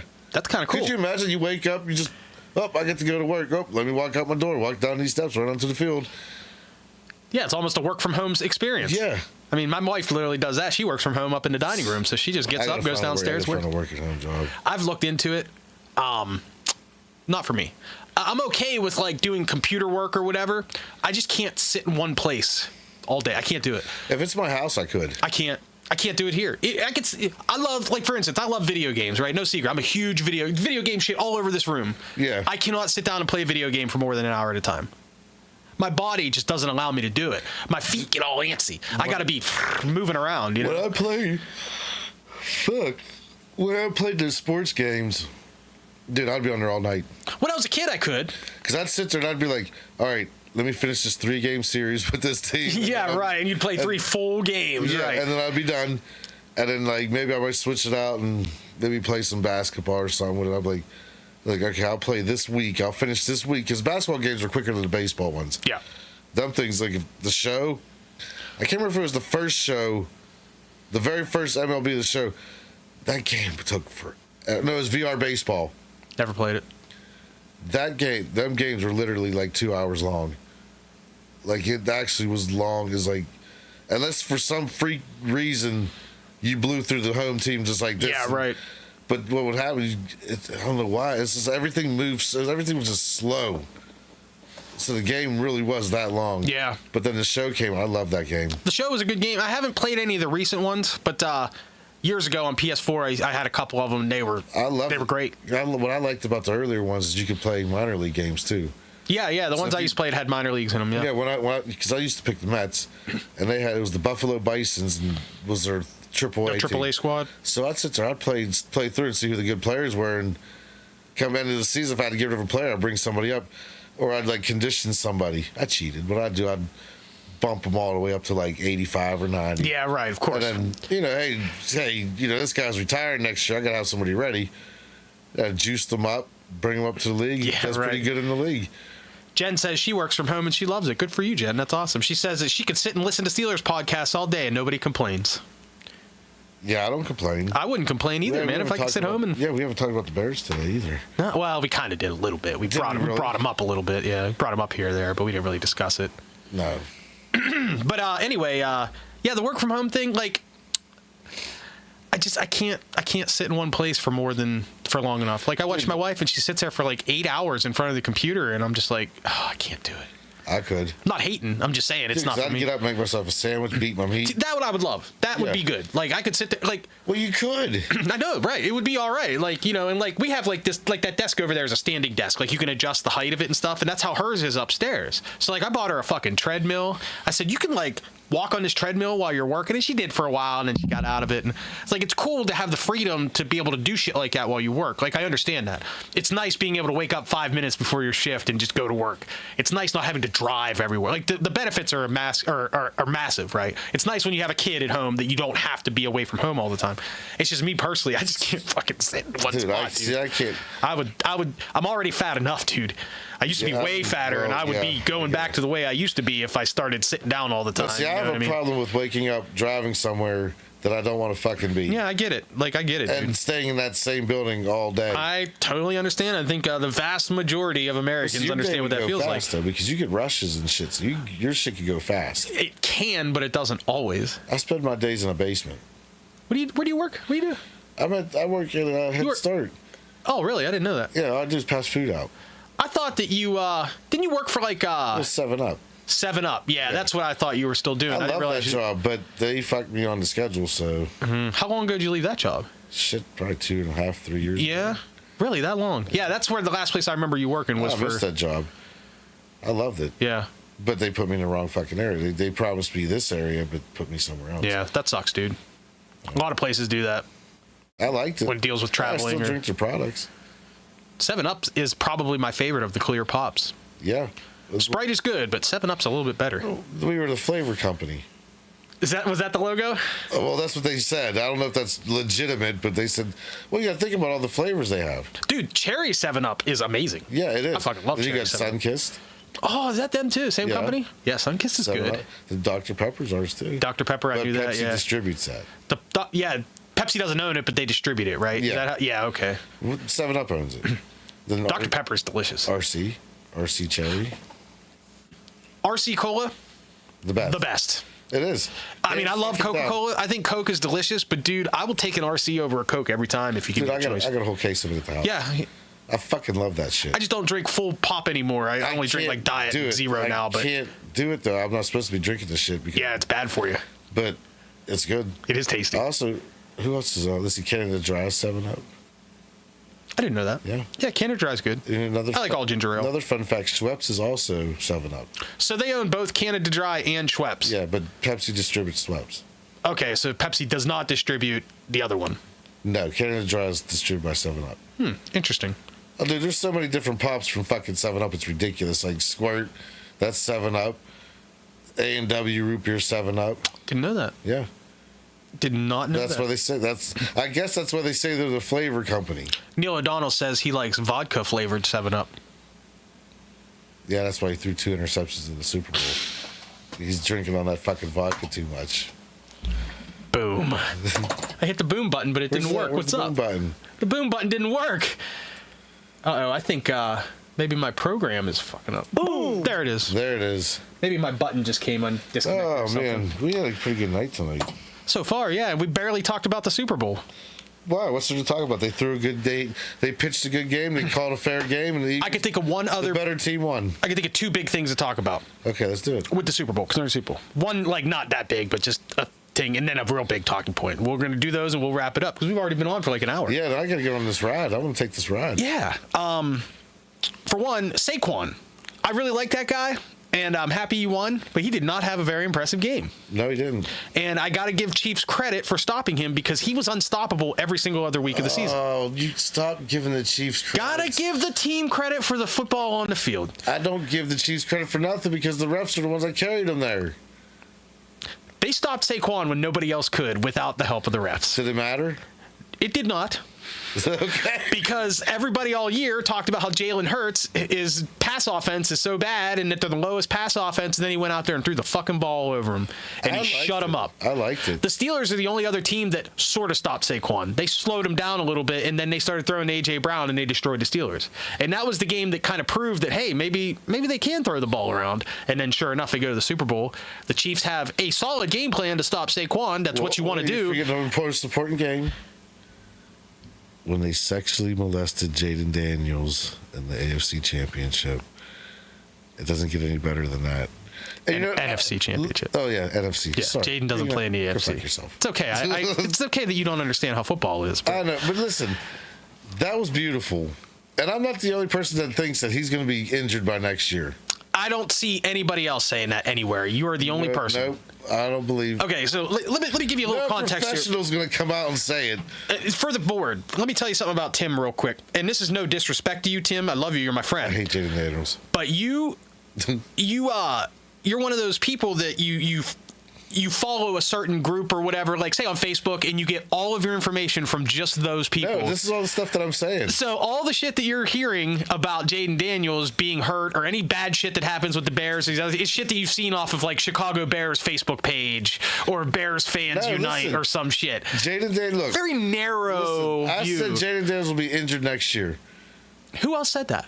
I don't know. Nobody said that, you dick. I've seen people saying... Nobody's going to say just random people commenting saying, you know what? I don't see him having the longevity. I don't think he's going to have a long career. And those are people who are just looking for a reason to bring Jaden Daniels down because they don't like him for whatever reason. Who see things. No, those are people who don't like Jaden. Okay, so when we come back to do this podcast next football season, I'll give it to about week 7. I think you said week 6 pretty strongly before, but I'll give you week 6. No, okay, I'll stand by 6. When he's injured next year, by week 6. And we're talking about a major injury, not like a short strain that keeps him out one game or something. At least 2 weeks. 2 weeks. Okay. Football player get hurt and miss. That's a tough stretch. A football player getting hurt. I guarantee. For one, I'm going to say this. They're not going to be as good as they were. Let me ask you one more question before we go on to the last thing I want to talk about, the Super Bowl. Concerning that, if you aren't a Bears fan and you don't have Caleb Williams as your guy, do you give a shit about Jaden Daniels? I'm going to answer it for you. The answer is no, you don't. Because the only reason you or any Bears fan would care about Jaden is because Caleb was good this year and his team was garbage. And Jaden was as good and his team was great. And everybody's up. And I understand why you think, oh, why is Jaden getting all the accolades over Caleb? Caleb had a very similar season. We went through all the stats. But at the end of the day, nobody gives a fucking shit about Caleb Williams. Except for me. Except for you and the 5 Bears fans. And literally nobody wants to see Jaden do bad, except for you guys. Yeah, I want to see him do bad. It's like saying... actually, I'd like to see him get injured. That's what I'm shooting for. It's so hurtful. Fuck him. The other thing I want to talk about, we got to discuss. The halftime show. Oh, yeah, I liked it. Let's talk a little bit about it. I enjoyed it. So, as we mentioned last week, my experiences with Kendrick Lamar is I don't know any of his shit.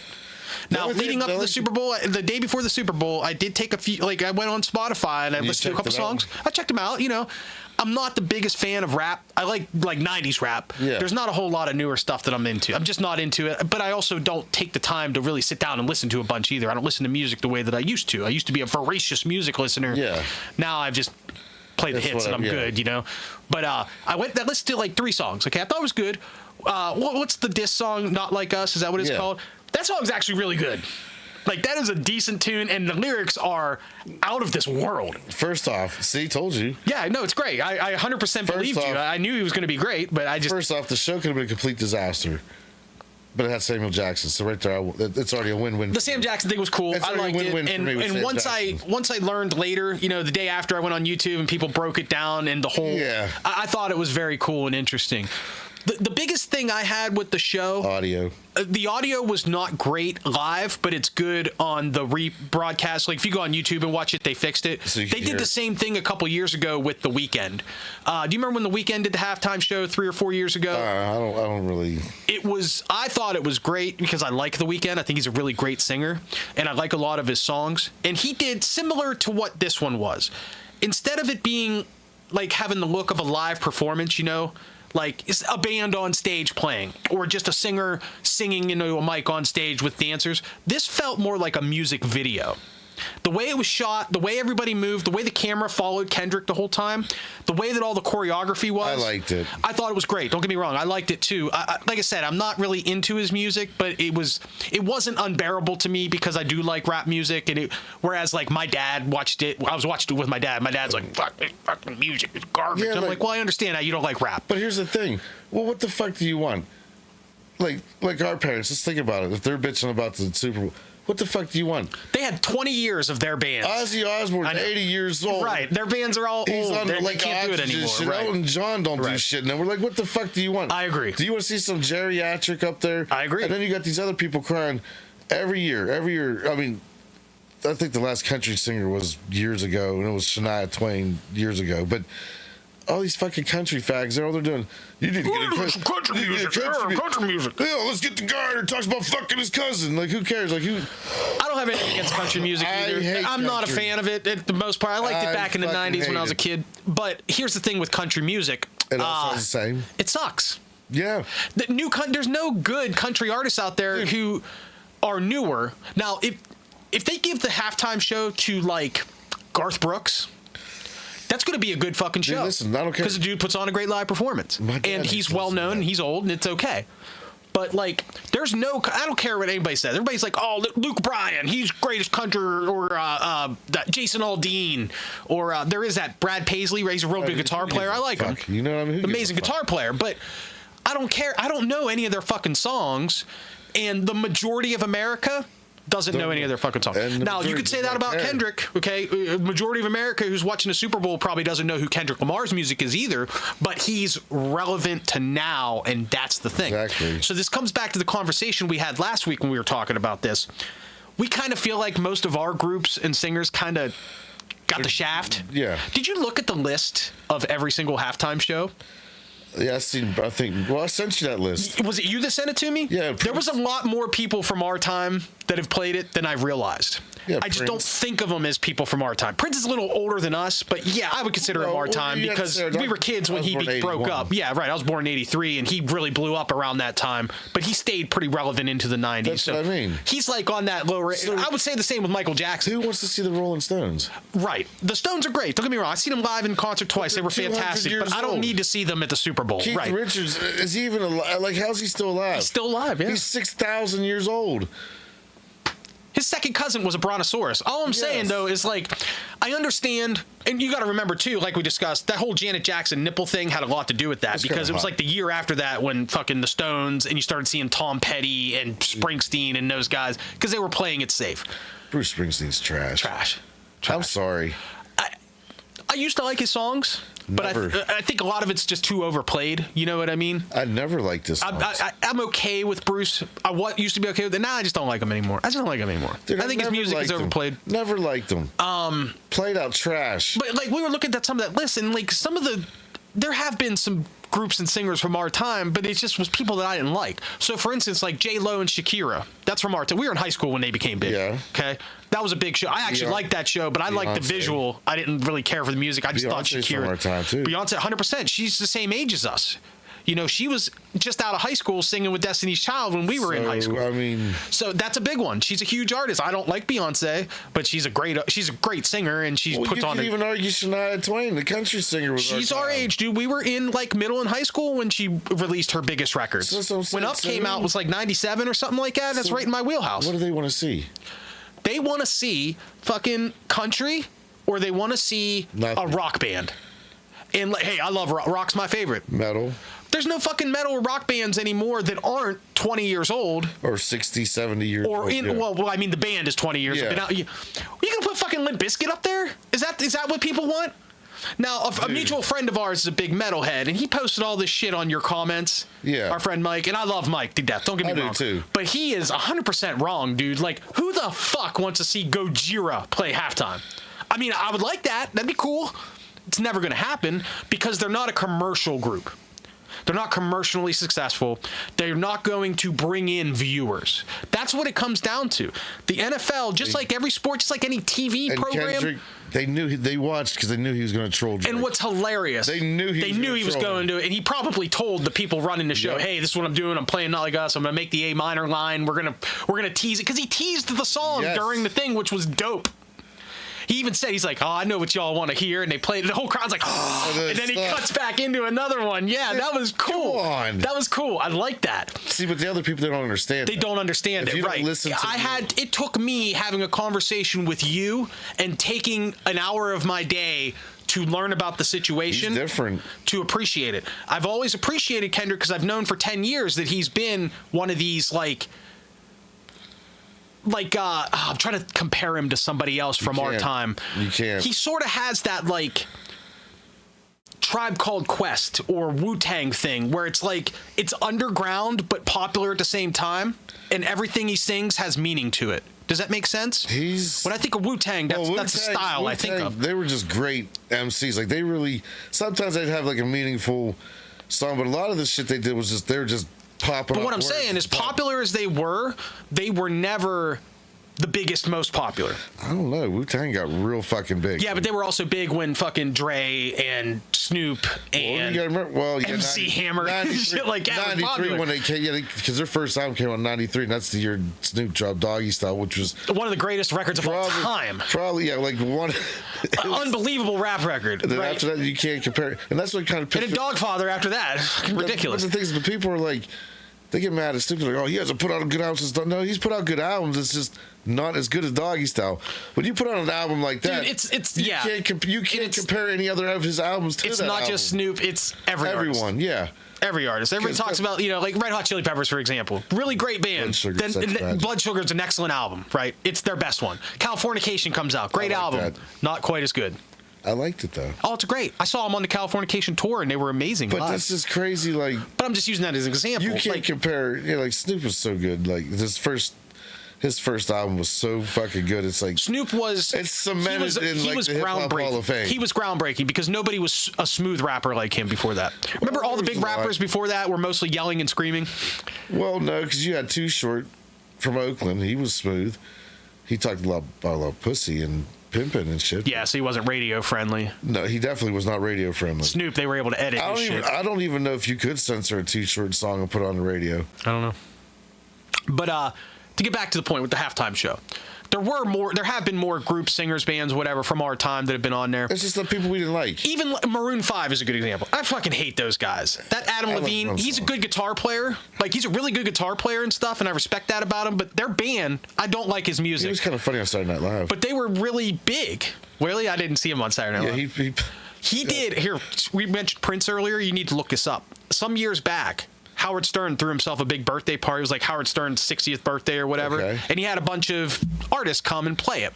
And he had Adam Levine and the singer from Train. I can't think of his name, but the dude's got a real nice voice. You remember Train? Drops of Jupiter in her ear, yeah. That guy? Remember them? No, thank God I didn't hear that. It's a great song. Great band. They were good. They were like a romance band. Like Maroon 5. You would take your wife to see him and you'd end up getting laid. Hopefully. The two of them did Purple Rain together. Was it good? It's unbelievable. It's the only other version of Purple Rain I ever heard that's better is the live one at the Super Bowl that Prince did in the rain, which was just... Prince but it's Prince. Fucking genius. He's an unbelievable genius. Adam Levine's version of Purple Rain that he did live on the Howard Stern birthday special is one of the greatest live versions, one of the greatest live covers of any song I've ever heard. It's that good. The guitar solo is magical. It's so good. But that being said, he did the Super Bowl one year, okay? You had, there was one other one I wanted to bring up, and now it slips me who it was. But there was I remember counting on that list, there was 7 or 8 groups, and I wasn't including Prince, and I wasn't including Michael Jackson and those guys, that were popular when you and I were at the age where we were really consuming music. They're going by what's late teens to early 20s. They want to make money, so they're going to put who's popular and relevant there. They want to draw in viewers. Yeah, and that song that Kendrick dropped, that was a great troll, though. Oh, it's one of the greatest trolls of all time, dude. Everybody's giving Serena shit. For dancing? Well, here's the thing. They're like, why is she crip walking when a crip killed her sister? Obviously, people who say that know nothing about gang life. I'm not a gang member, but I watched enough documentaries to know Crips kill Crips, okay?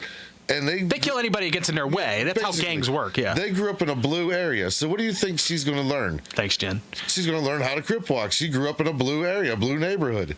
So she's going to learn how to crip walk. She's going to know that's also, regardless if her sister was killed by a crip or not. They're gonna. That's the neighborhood she lived in. Do you think they specifically had her do the crip walk, or they just told her, "Hey, go up and dance," and that's what she did? She did it because she did the crip walk when she won a championship. Yeah, I remember that. I saw a video where somebody said that. This was more of a troll at Drake. You think so? Because that was her ex-boyfriend. Yeah, I know that. I just didn't realize that the crip walk had anything to do with it. I thought she was they're just all crip talking about, she's stupid because she's doing a crip walk and a crip killed her sister. Yes, but they live in a blue neighborhood, so of course she's going to know how to crip walk. Regardless if a crip killed her sister. Plus, it's a very popular dance anyway. Exactly. I mean, I've seen kids for years doing crip walk. They're just saying it was fucking stupid. Snoop Dogg crip walk. They're just saying it was stupid because her sister was killed by one. But that's the neighborhood they lived in. They lived in a blue area. What do you expect? I can understand why people might think that. I can see it. I can see it. But they're just stupid. But at the same time, it's like if a black guy killed a family member of mine, am I going to hate every single black person? Exactly, no, I'm not. no. Some people would, but I wouldn't. No, that's what I mean. Like, yeah, right. It's stupid. Sense. It's like, it's dumb. Yeah, dumb argument. I agree. Yeah. Going back to the reason that they have artists like Kendrick Lamar, like The Weeknd, who was on a couple years ago, like who was it last year? It was Dre 2 years ago, and then last year it was somebody. It was. I remember the Dre one. That was a good one. That was my favorite one ever, other than Prince. I think Prince is one, and Dre was two. Dre I really liked it. Pretty good show. But that's right in our wheelhouse. You know, that's what we grew up listening to. Shit, I can't think of who did it last year. It doesn't matter. The NFL understands that after the Nipplegate thing happened, they had a few years in a row there where they had the old acts, and the acts went out and performed, and they, they did their job, right? Like, I'm not like particularly hating on those old bands for playing the show. It's a gig. They got paid. Good for them, right? And they went out and they played their songs, and they sounded all right. It is what it is. But you're like you said, the NFL needs viewers. And the Super Bowl was the most viewed television event on the planet every year.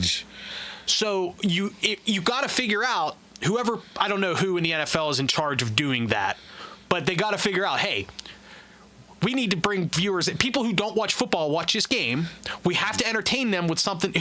What's the crowd we're trying to attract? One of the hottest songs that was this year.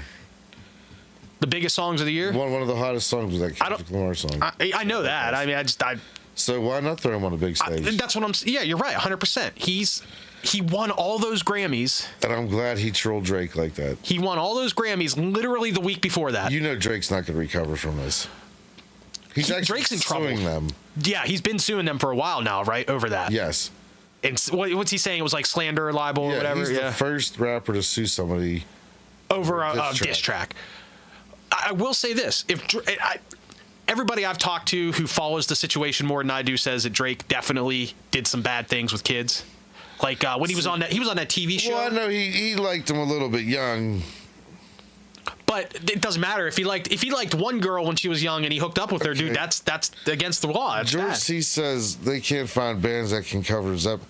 Why would you want to see a Zeppelin cover band? I love Zeppelin. Don't get me wrong. I love Zeppelin, and there are great cover bands. There's a all-girls Zeppelin cover band called Zeppelin. Fantastic. Yeah, but why would you? Who the fuck wants to watch Zeppelin at the Super Bowl, dude? Not me. Not me. No, I love Zeppelin. I love them too. But one of my favorite bands of all time. Isn't Robert Plant like in a wheelchair? I don't think so. No. No, I'm just saying. No, he's very old. He's in his 70s. They're all old. Or is he 80s? He's a little bit younger than some of the other ones. I think he and Paige and them are in their 70s. That's ridiculous. Well, but what would let me say one more thing real quick. Yeah, because we got to get out of here. I have seen a lot of older guys in their older years play live, and they're always great. I saw Clapton last year. Clapton's like 80. Yeah, but Clapton never ages. He's wonderful. But he never ages. No, he's pretty old now. Like, I was looking at him. He doesn't look bad. Like, he's not like decrepit. He's just very aged now because he's like 80 and he's up there playing. He can't play like he used to. His fingers don't move that fast. He still sounded great, and the songs he played were amazing. Good video when we get out of here. You gotta watch Eric Clapton and Carlos Santana. Yeah, I've seen some stuff with them before. Dude, yeah, them together. Clapton's one of my favorites. I have watched so much Clapton shit online over the years. You know what I mean? Yeah, I love him too. I'm a big fan. His blues is fucking amazing. Phenomenal. He's the greatest white blues player still alive. Yeah, I had to think. I think the only other white blues player, Stevie Ray Vaughan, 100%. Now you're gonna laugh at me for this one, but just listen to me on this, okay? Paul Bloomfield. John Mayer. I know. I'm not laughing because I know. The motherfucker can play the guitar, and he can play every single style as good as anybody. I've seen him do something with B.B. King and Buddy Guy. And they looked at him like, who's this young white boy playing the blues? Yeah, exactly. I'm going to see him next month. I'm going to see John Mayer with the Dead. Listen to Stevie Ray Vaughan. Love him. Grab an Albert King album. Oh, yeah, Albert King's great. I listened to quite a bit of that stuff. Style is almost exactly like Albert King. Stevie Ray Vaughan is if Albert King and Jimi Hendrix had a kid. Yeah. That's what Stevie is. Albert King is amazing. Amazing. And he's left-handed. Yeah. And he's got he got a V-neck, too. Yeah, he used to play with a flying V. That's not a V. Well, it looks similar. That's a Rhodes. Okay, that's a Randy Rhodes Jackson. Dude, it's dark. Okay, give me a break. The people can't quite see it, but right here. Yeah, Randy Rhodes. Randy Rhodes actually came and rubbed his penis on that. Before the plane crash. That's amazing because he died in like 1981, and I bought that 4 years ago. That's wild. You got that from his guitar collection.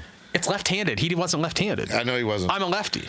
Randy Rhodes still rubbed his penis on that guitar before he died. Do you see that clip of it's a couple years old. Ozzy and his son Jack at a studio, and somebody's playing Crazy Train on the Yeah, they're playing the recording of it. And they cut out everything and just solo just the mic or the guitar. I've seen that. And Ozzy, they give it like a standing ovation, and it's the only time I ever heard that solo without the back accompaniment. And it's really good and everything, but it's also extremely sloppy. He was good, man. Randy Rhodes. If he doesn't die in that plane crash, everybody talks about Randy Rhodes the way that we talk about Van Halen.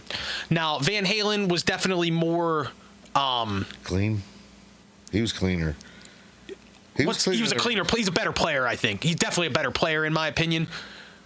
But he was Van Halen was definitely revolutionary as well. He brought the finger tapping thing, made it staccato and all that stuff. He made it popular, even though he didn't invent it. But Randy Rhodes was just, man, he fit into his style of rock and roll with Ozzy, I think, better than just about any other guitar player and singer fit together, except for maybe the Stones and a couple other ones. He was in Quiet Riot before that. Yeah. Before Quiet Riot really broke. Yeah. Yeah, he was with them before they became a thing. Different. It really wasn't the best. Okay, real quick. Then we're going to wrap up. Okay. Quiet Riot. Their original singer, Kevin Dubrow. Yeah. Okay, he died 10 years ago or whatever. Something like that. I met him in a bathroom at a club. Doing coke? In Bridgewater. Or not Bridgewater, Bridgeville, PA. Were you doing coke in No. In 2006, my buddy had a band, and it was Mike Miller's band, Push Capallo. They played a Battle of the Bands thing, and it was at a club in Bridgeville, so 30 minutes from here. And I don't remember the name of the club. So you might have been there. Quiet Riot was the headliner. So they had all day you'd go. And we took a party bus. We rented a bus. We picked it up in Koppel. The band, everybody, we all went down there. You talked to them. Oh, yeah. We went down there. Quiet Riot was the headliner. And 10 other bands from Pittsburgh area were playing that day. And at one point, somebody's playing. I go into the bathroom. And just as I'm walking in, this other guy walks out. He goes, dude, there's 2 things you need to know right now. And I'm like, what? Just some random dude. He goes, 1, this bathroom has an attendant, which I'd never seen a bathroom attendant before. That's pretty cool. And that would have caught me off guard if I didn't know that. Walk in, you see a big old dude just sitting there with the bottles of fucking cologne and shit. It's like a penis butler. Yeah, sure. And 2, he goes, also, Kevin Dubrow's in there taking a piss right now. And I'm like, Kevin Dubrow? It's like, who's that? He goes, the fucking singer from Quiet Riot? And I'm like, oh, I didn't know his name. I said, I know who he is. I would have recognized him because I've seen the Come On, Feel the Noise music video about 1 billion times as a kid. I still like Quiet Riot. I just didn't know his name was Kevin. And I walk in there, dude, and sure enough, there he is. He's standing there. He has this fucking wig on. No kid. It had to have been a wig. There's no way his hair was real. This giant black mullet, dude. I mean, black as night. Not a string of gray in it. So why would you buy a mullet wig? I'm telling you, it might have been real. The whole group was wearing mullets, but everybody else looked their age, and he looked his age in his face. At the time, he was probably early 50s, I'd say, because this was in 2006. Okay. So it's 20 years after his band really broke, right? They broke in the early 80s. Right before he died, though. It was not long, but he died 2 or 3 years after that. I walk in, he turns around, he looks right at me as he's zipping up. He looks at me, and I go, "Hey, man, how you doing?" He goes, "Eh." I said, "Are you Kevin?" He just looks at me, just stared at me. I said, "Sorry, man, I'm a fan." "Yeah, man, what's your name?" I said, "I'm Jeff." He goes, "All right, man. Probably drunk. Thanks for coming." And he walked down the bathroom, and that was the whole thing. I got to see Dio before he died. Not personally, but I got to see him play before. Really? You got to see him live? Yeah. Yeah, that would have been a good one. Dio can fucking scream, dude. He was a singer. I love Dio. Dio was amazing. He was great. He was an amazing talent. Anything else you want to bring up here before we get out? No, I'm pretty good today. I want to take this ride. I want to get back to the old lady, take her for a ride, and take this little nighttime stroll, see what's going on. George T says that playing Zeppelin during the halftime would be better than rap. See, that's the thing. Not everybody likes rap. George, are you one of these old boomer fuddy Well, buddies? here's another thing. Not everybody likes Zeppelin either. No, that's true. So, And you gotta find I'm going to be honest, man, and this is not a knock against Zeppelin because I love Zeppelin, like I said, but there's a lot more people watching football now who regularly listen to rap more than people who regularly listen to Zeppelin. They're just so old. Because Zeppelin is almost 60 years old. Yeah. And we're lucky. My dad listened to it. I listened to it, but I don't want to. Well, you and I grew up learning how to play music too. Yeah. We were musicians, and Zeppelin's a great band to learn how to play. And I don't want to hear a 70, 80-year-old fucking Led Zeppelin play live. I would rather hear Kendrick Lamar cover a Zeppelin tune than listen to Zeppelin or an actual Zeppelin cover band play Zeppelin. I would rather hear if somebody's going to cover Whole Lotta Love, I want to hear their version of it. And I don't want to hear it during the fucking Super Bowl. Exactly. I just sit my damn time. That's just them bands are all old and done. Like, I'd wish Black Sabbath was still around. They're George, gone. the more I think about it, man, and not hating on you, George. I know I made that boomer comment. I'm just being silly. But, and you said you're 65? Fantastic. My parents are that age.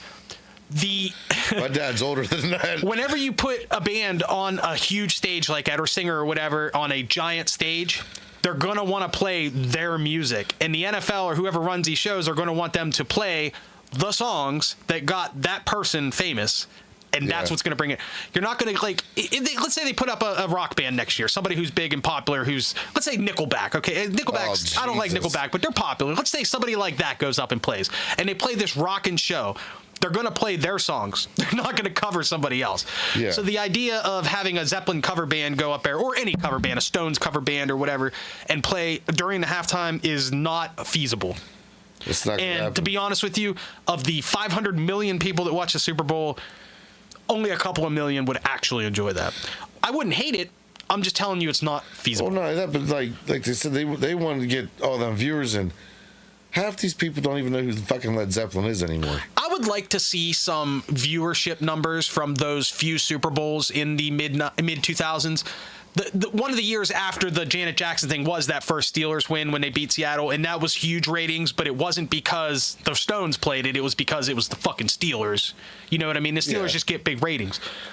Green Bay was in the Super Bowl, they get good ratings. When Cowboys are in the Super Bowl, there's teams that get good ratings. They're looking for bands that people are going to know. They want people to look and say, I don't give a shit about the Eagles, but I like Kendrick. I'll tune in for Kendrick. And then they hope that they stick around and watch more of the game. And more importantly, watch the commercials during halftime and buy the products. That's the big thing, right? Is the commercials. That's where the money for the Super Bowl comes. Yeah. And one other thing when it comes to viewership, I did see a meme today that showed some viewership numbers from this Super Bowl. And it was an average Super Bowl viewership-wise altogether. It wasn't like way high or low. The halftime show was out of crazy. But the halftime show, so that was the thing. They said that the viewership during the halftime show was one of the highest-rated halftimes ever. Bigger than Michael Jackson. But at the end of the halftime show, the amount of people that shut it off, they said, is the most ever. They said the viewership numbers over that 10-minute period from the end of the halftime show to the first couple minutes of the third quarter, they said they dropped an extreme amount. And everybody's saying, oh, it's because everybody watched that stupid halftime show and they were so because the Chiefs were losing by 30 fucking points. They only watched for the halftime show. Not only that, but dude, even those of us that watched the game, I watched most of the game, but guess what? I didn't watch most of the third quarter. I watched it so I could see Pat Mahomes cry. Well, you specifically told me on this podcast that you refused to watch it, but I knew you were going to. But the girlfriend made me do it. I don't want to hear it. She watched it, so I had no choice. Thank you, George. I do understand as well. We're just having fun here. But, yeah, dude, listen. The reason that people stopped watching that game after the halftime show was because the game was over. Yeah, I told you it was over at halftime. What was the halftime score? 34-0? Yeah. Is that what it was at halftime? 34-0. The real score should have been 6, but they felt bad for them letting them score. They did. That's right. Yeah, that sucks. Anyway, that is such a stupid thing to argue that people are saying that Kendrick was the reason that all these people shut off the TV. They turned it off because the game sucked. It was just not an entertaining football game unless you were into the Eagles. One could argue that all the people just tuned in for the show and then shut it off after. From what I understand from the thing that I saw, it did say that it wasn't like they got a spike at halftime. If people are tuning in for just the halftime show, they're not going to turn the game on in the first quarter and watch it for an hour, and then they're not going to do that. There was no big spike in viewership leading up to the show. It always goes up a little bit because there are people that wait till halftime. Yeah. But the drop off, I guess, was like legendary. Like the amount of TVs that got shut off in that 5 to 10 minute period. It didn't have anything to do with Kendrick. It was exactly. That's exactly right. I'm sure there are a couple of people, like George, for example. He probably got halfway into that halftime show. Was like, nope. I mean, honestly, George, you probably didn't even watch it at all. I mean, if you're this against rap, I understand that you would have fucking shut it off before that. But there's a lot of people, like my dad, for example. Okay, he watched it with us, so of course he watched the halftime show. If I'm not there, he would have shut it off about a minute in. You know what I mean? Because I know it's not his type of music, and I understand that. But he's also not the target audience because he, like us, are going to watch the NFL every day, every year for the rest of our lives because we love football. What they're trying to do is get these young kids. Like, I work with a bunch of kids that are 16, 17, 18 years old, and none of them watch football. And it's shocking to me because when I was that age, every kid watched the NFL. I remember sitting on the living room floor, watching the Steelers and the Eagles, or not, the Steelers and Oilers beat the living shit out of each other every time they play. It was amazing. I loved it. Oilers had those great teams in the early 90s. Oilers had them great uniforms, too. Great unis. Powder blue and white, bro. I got to get an Oiler hat now. I know. Powder blue and white. We mentioned the Penguins unis earlier, and you said you don't like the powder blue, and now you're going to tell me the same scheme looks good on the Oilers? Yes, it does. The Oilers look good. It did look good. It was great uniform. But the Penguins are black and gold, not blue. It's because the Penguins had the blue uniforms in the 60s before the Steelers. You know what? The black and gold thing didn't happen in Pittsburgh until 1970. I don't care. Just saying. I'm used to seeing anything Pittsburgh, black and gold. I agree. Anything else is no. And I like that. I like that mentality, and I think that's a cool thing. I like that there aren't a lot of sports cities that have that unison with the colors. No. Can you think of too many more? No.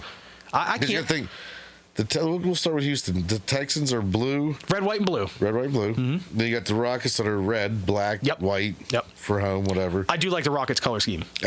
Yeah. I've always thought the Rockets. I always thought Hakeem looked really good in that jersey back in the day. Then you got the Astros. They're navy blue, orange.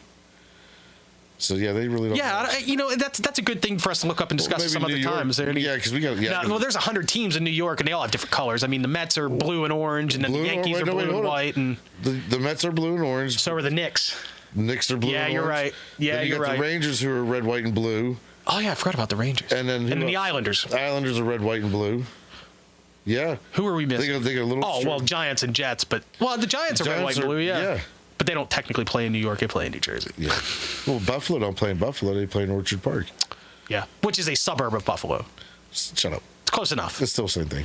I was just up there recently, and I actually drove through Orchard Park, and I saw the stadium, and it's not that far from downtown. I heard it's nice out there. I was there in the snow and rain. It was not a very fun time with the weather. I'm hoping my taxes hit tonight because I might be taking a ride up in the rain instead to get a car tomorrow.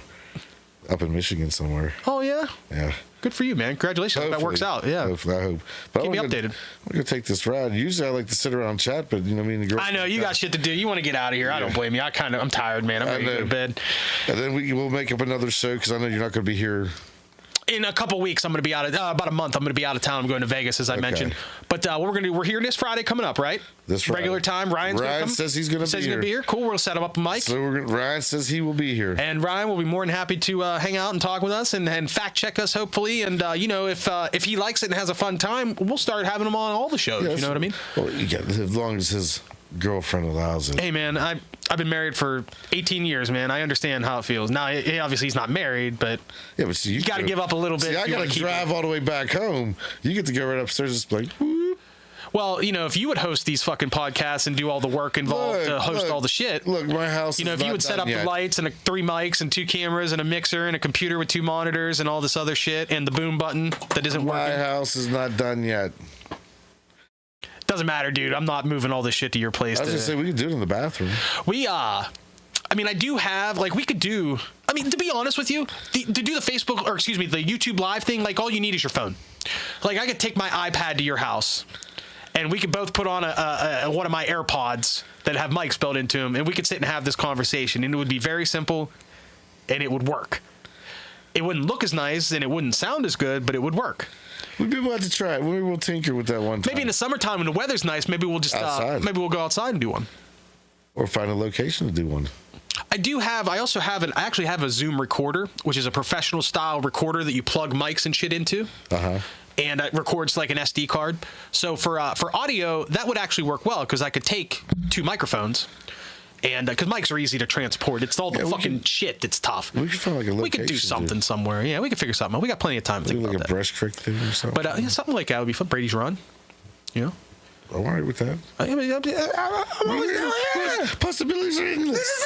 Hell, I live right by the river. There's some really nice areas down by the river. We can go chill down on the beach. People down there, they can see us down there. Oh yeah, they'll come by. What are you doing? We're like a podcast. They're like, yeah, fuck you guys. Pretty much, yeah. Pretty much. Like, yeah, get out of here, you fucking poor. You don't live on River Road. Broke motherfuckers, get out of here. Y'all don't even know what it's like to eat cake. Yeah, like get the fuck out of here. Rich ass cocksuckers. Anything else you want to say before we wrap it up? No, I'm ready to get out of here for once. Usually I like to chill with you. Yeah, no, it's okay. I got a lot of shit. I gotta take care of stuff. At the end of March, I'm going to be out of town for a weekend, so we will have 1 week where we won't be here. But once again, we're going to try to get together a couple times in the next couple of weeks, maybe not on Friday, or get together early on a Friday or something. Or we can just meet somewhere. And we can record something. Mm-hmm. And some of the thoughts I had was you were here playing some old video games last week. I thought it would be fun for you and me to sit here and maybe play some old like an old sports game together and record it for an hour. Tecmo Bowl. Tecmo Bowl was what I was thinking. You got bases loaded? I got everything, bro. If you have bases loaded, and I will pick up the sticks and mollywomp you with that. You probably would beat me, but I played a lot of bases. I have I got bases loaded too on NES sitting right over there. Fuck bases loaded too. I want the first one. The second one was way better. Dude. It was. Yeah, Ryan's hammer. It was. I also had super bases loaded for the Super Nintendo, and it was even better. I like the original bases because it's not real teams. It's not real players. I always pick Kansas. I would pick. There was the Los Angeles team. And it was because they had this pitcher whose name was Ott, O-T-T. Yeah. And he was the hardest throwing pitcher in the whole game. So I would always play that team. I think it was L.A. It might have been Detroit. Whichever team had Ott, O-T-T, as their pitcher, that was my guy every single time. You know, I picked 2 teams. One was Texas, and the other was Kansas. I like Kansas because that dude, his name was Black. You know, most pitchers on the game, they're like real small like this. He was black. He was tall as fuck. He was big. He was like this, and his name was Black. And there's about maybe 4, 5, 6 of the tall ones on the game like that. I think the odd guy was one of the tall guys too. Yeah. Dude, Baker from Kansas was. Then you got Payson Bay from Jersey. But I thought it'd be fun to maybe sit down and list about 5 old school sports games that we like. Bases loaded. And I would load them all up, and we could just play a couple rounds of each one. Bases loaded would be good. I was thinking Super Tecmo Bowl or Tecmo Bowl, either one. Super Tecmo Bowl is a little more fair. If we play Tecmo Bowl, you cannot pick the Raiders. That's fine. That's fair because Bo Jackson's ridiculous. Yeah, I'm not. I was thinking maybe some. You ever get into some NHL, like NHL '94? I played that. Yeah. Like for Genesis and stuff. I got that. That's one of the greatest sports games ever. And maybe some old Madden or something. Maybe we'll play a game from each sport. If it's some NBA Live or something, and it's just filler content. We need filler content. We like games. It would just be us talking a lot of smack as we always do, except doing it while a game is playing. You know, I'm going to crush you with the Bears. Yeah, so what? Pick the Cowboys. Danny White was their quarterback. Give me the Steelers, bro. They're not on the first Tecmo Bowl. Oh, that's right. Yeah, you mentioned that. That's right. They're in Super Tecmo Bowl. If you pick the Giants, they got Phil Simms, Mark Bavaro. It's a pretty good squad.